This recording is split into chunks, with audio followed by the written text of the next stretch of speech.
بسم اللہ الرحمن الرحیم۔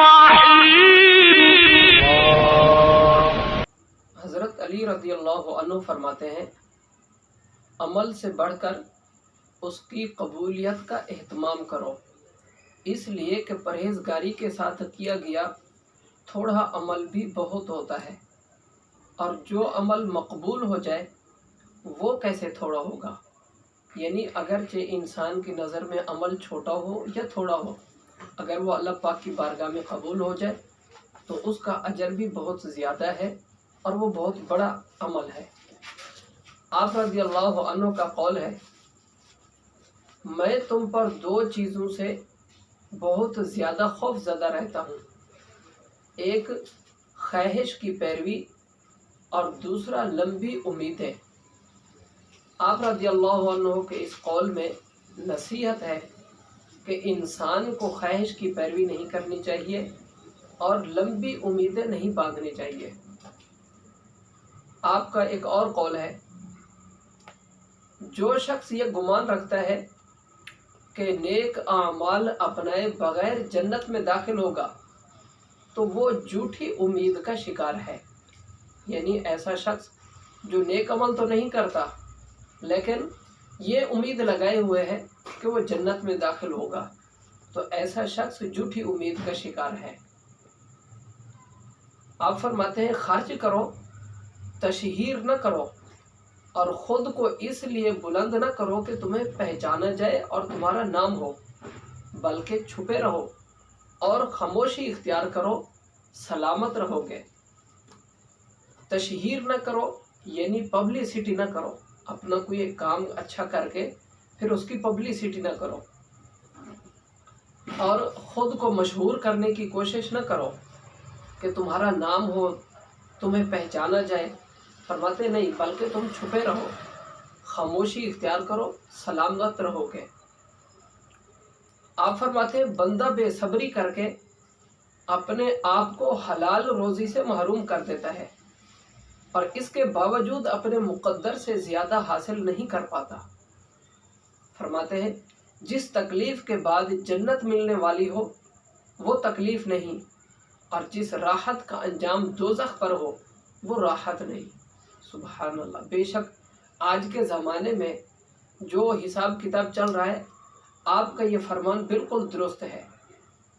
فرماتے ہیں، آج ہم دیکھتے ہیں بہت سارے لوگ گناہ کر کے غلط طریقے سے مال کمانے کی کوشش کرتے ہیں، اپنی آسائش کے لیے، اپنے راحت و سکون کے لیے، لیکن آپ فرماتے ہیں کہ جس کام کا انجام، جس راحت کا انجام دوزخ ہو وہ راحت نہیں، اور فرماتے ہیں جس تکلیف کے بعد جنت ملنے والی ہو وہ تکلیف نہیں۔ انسان یہاں سادہ زندگی گزارے دنیا میں، اور آخرت میں اسے جنت ملے گی۔